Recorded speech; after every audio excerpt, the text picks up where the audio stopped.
안녕하세요, 오토그래프 신하섭입니다. 오늘 준비한 자동차는 현대차의 아이오닉5 부분 변경입니다.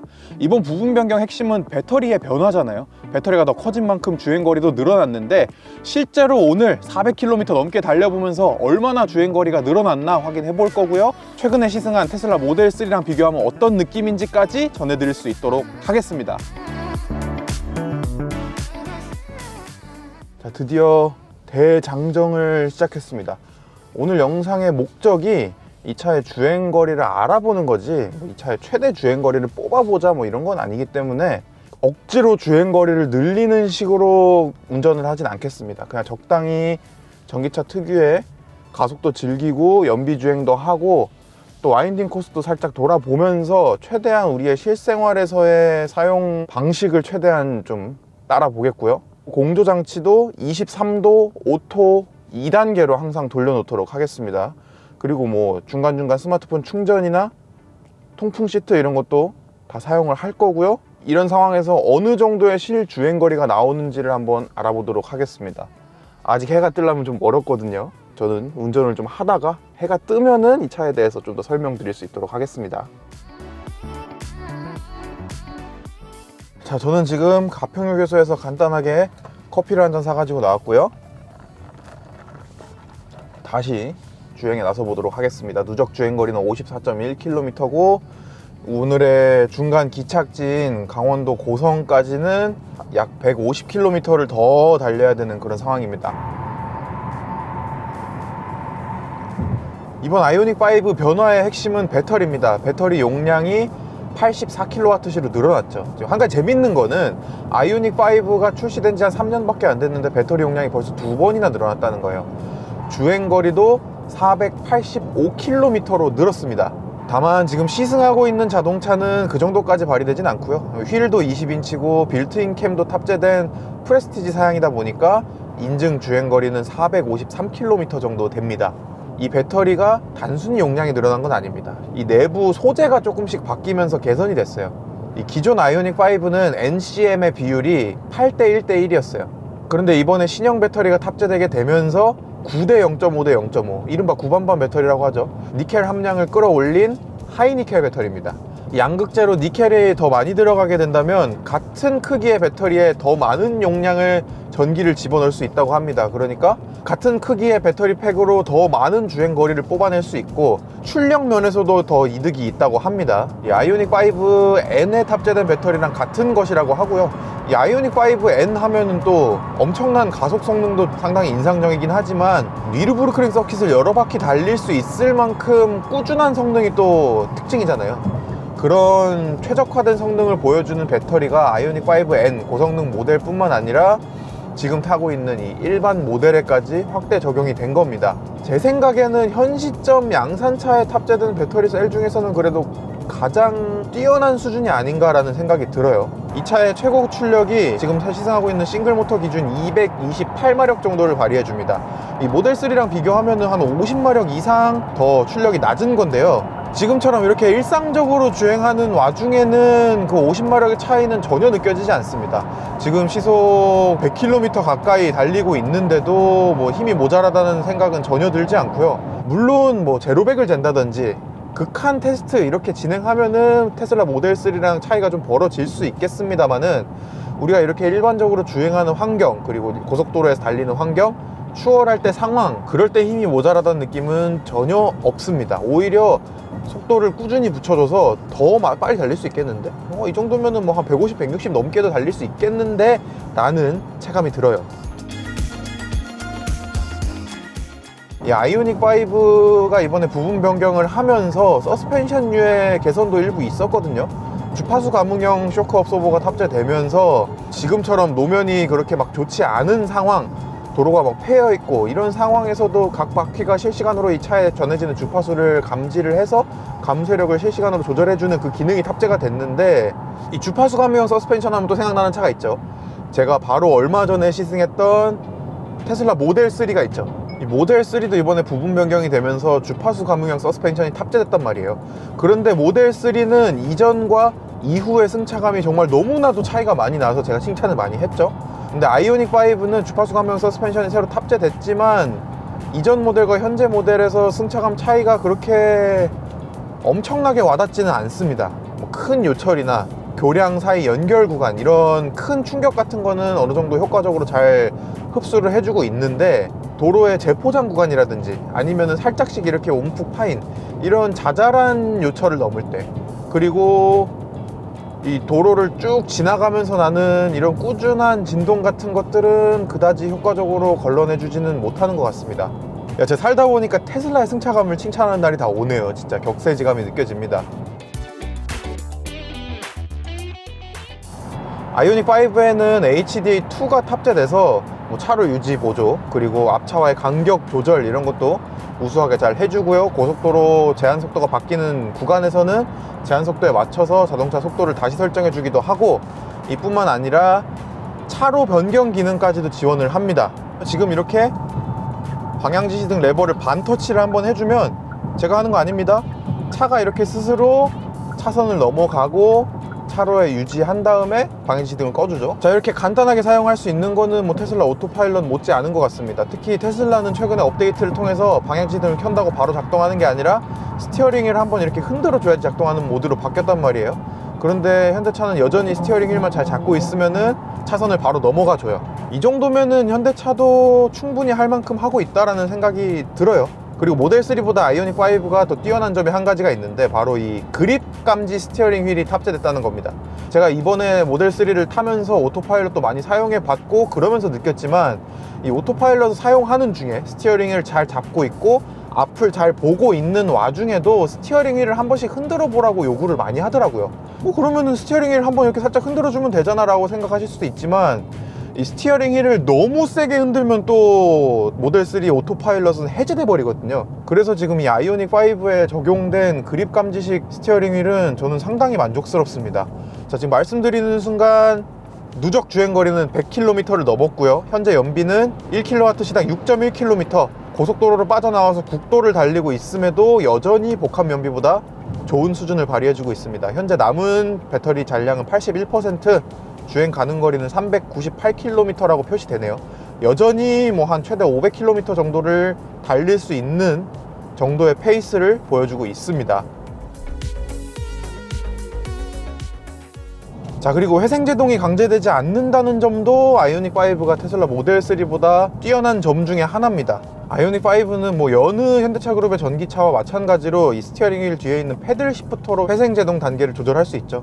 이 조절 단계도 0단계에서부터 1, 2, 3, 3단계까지 0, 1, 2, 3 4가지로 조절을 할 수 있고, 이뿐만 아니라 한 번 더 눌러주면은 아이페달 맥스 모드가 켜지게 되면서 이 가속 페달에서 발을 떼면 완전 정차까지 가능한 원페달 드라이빙이 가능한 모드도 있습니다. 그리고 여기서 또 끝이 아니에요. 여기서 오른쪽 페달을 꾹 누르고 있으면은 회생제동이 오토 모드로 들어가게 됩니다. 이 오토 모드에서는 앞차랑 간격이 충분하다면 회생제동 0단계처럼 작동을 해주고요.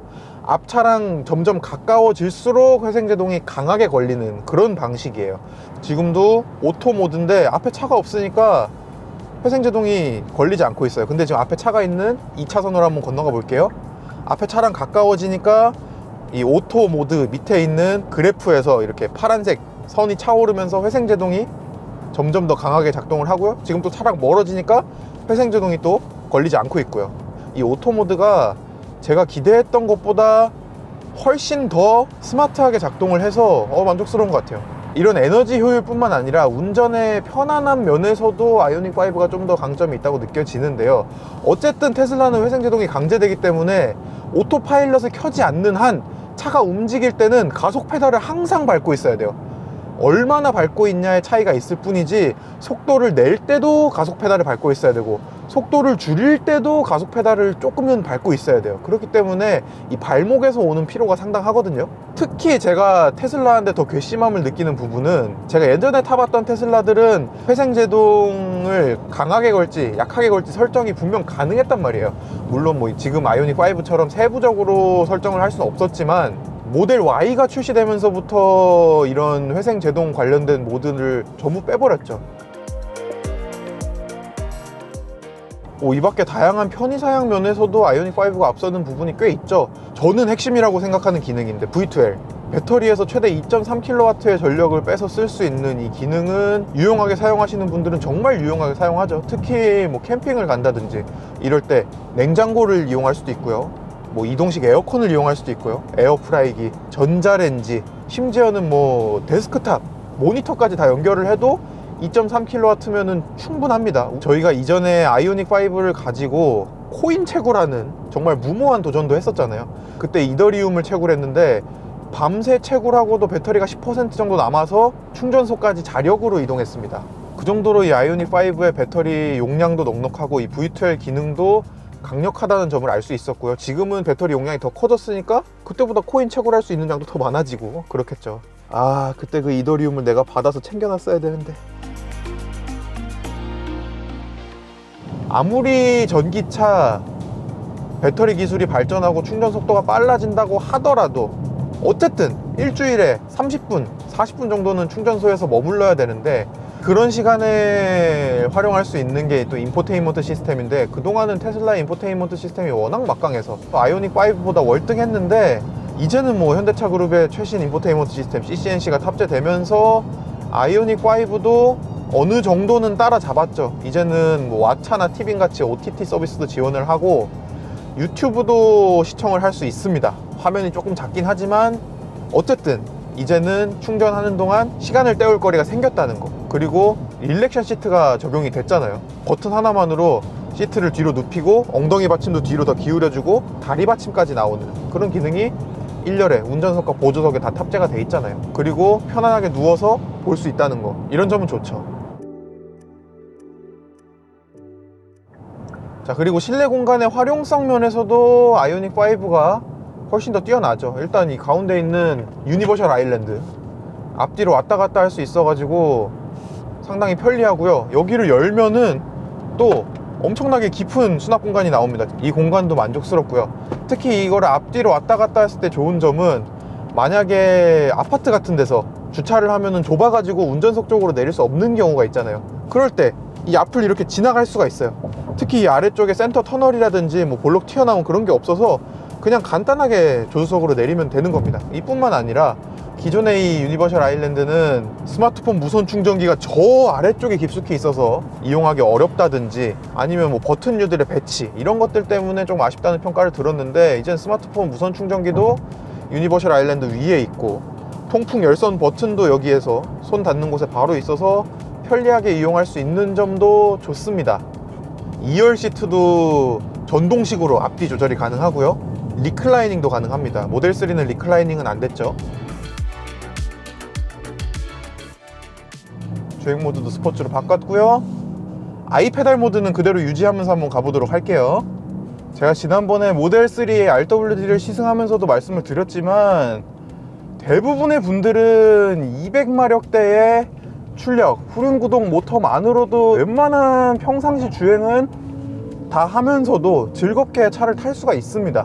제가 얼마 전에 테슬라 모델 3를 시승하면서 코너링 성능이 상당히 좋아졌다, 하중이동을 좌우로 마구 할 때 이런 느껴지는 느낌들이 상당히 우수하다, 이렇게 평가를 드렸는데, 지금 이렇게 산길에서 아이오닉 5를 이리저리 몰아보니까 아이오닉 5가 한 반걸음 정도는 아직 더 앞서 있다는 느낌이 듭니다.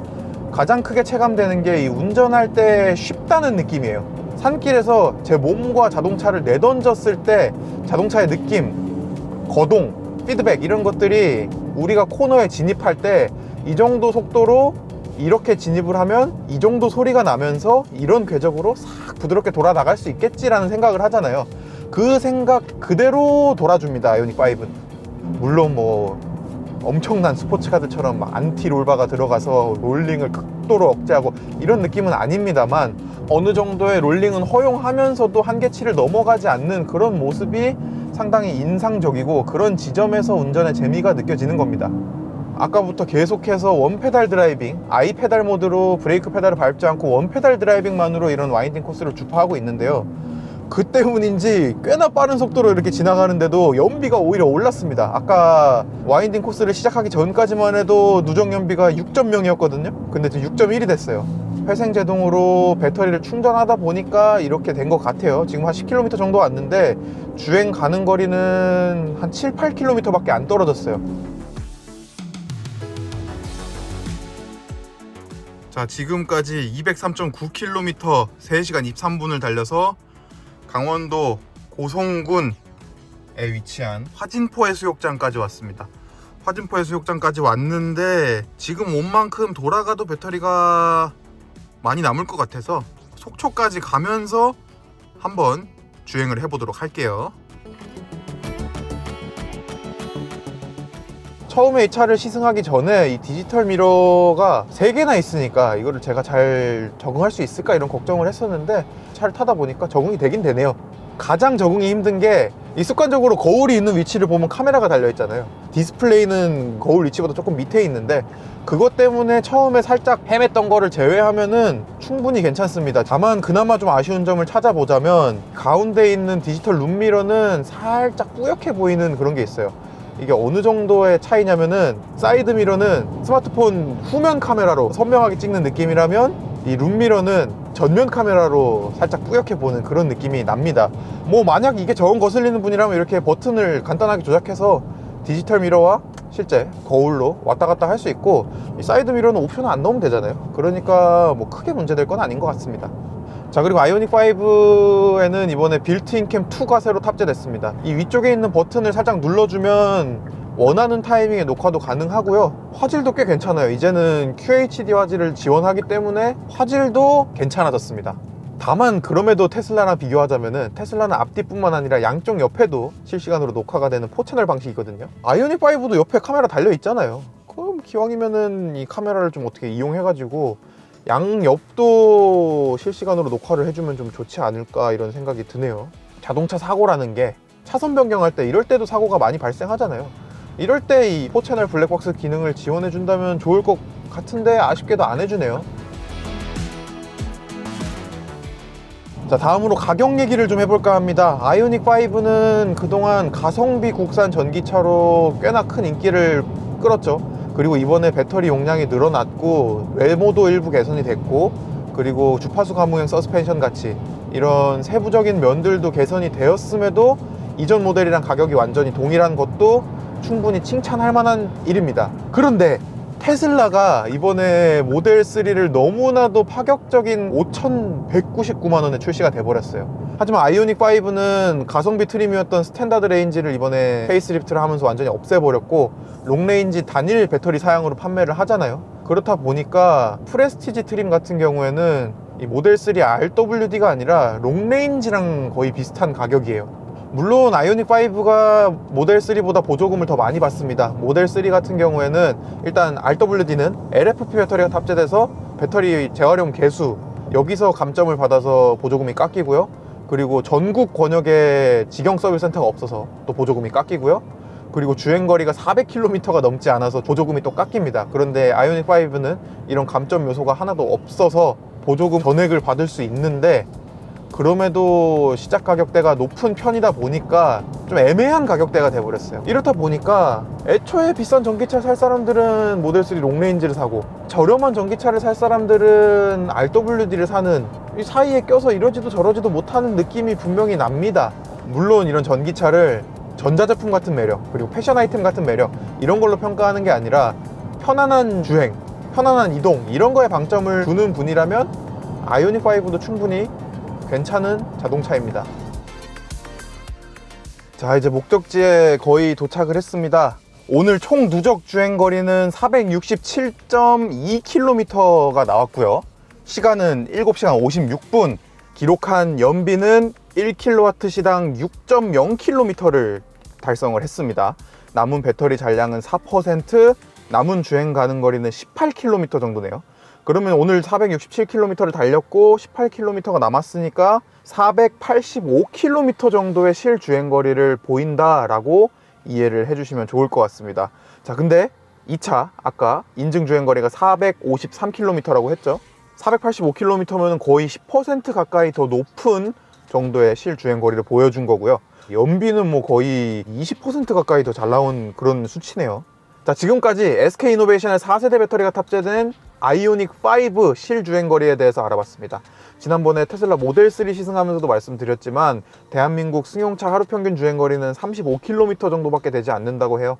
일주일로 따지면은 한 250km 정도 되는 건데요. 오늘 실험 결과를 보면 일주일, 한 열흘에 한 번 정도만 충전을 해도 이 아이오닉 5 페이스리프트 충분히 운용 가능하다는 결론이 나왔습니다. 만약에 이것보다 주행거리가 더 짧으신 분들이라면 거의 2주에 한 번만 충전을 해도 될 정도네요. 전기차 기술 그리고 배터리 기술이 굉장히 빠르게 발전하고 있는 가운데 오늘은 배터리가 2번이나 늘어난 현대차 아이오닉 5에 대해서 소개해 드렸습니다. 오늘 영상 여기서 마무리하도록 하겠고요. 저는 다음에 또 재미있는 흥미로운 실험 영상으로 찾아뵐 수 있도록 하겠습니다. 저는 모터그래프 신화섭이었습니다.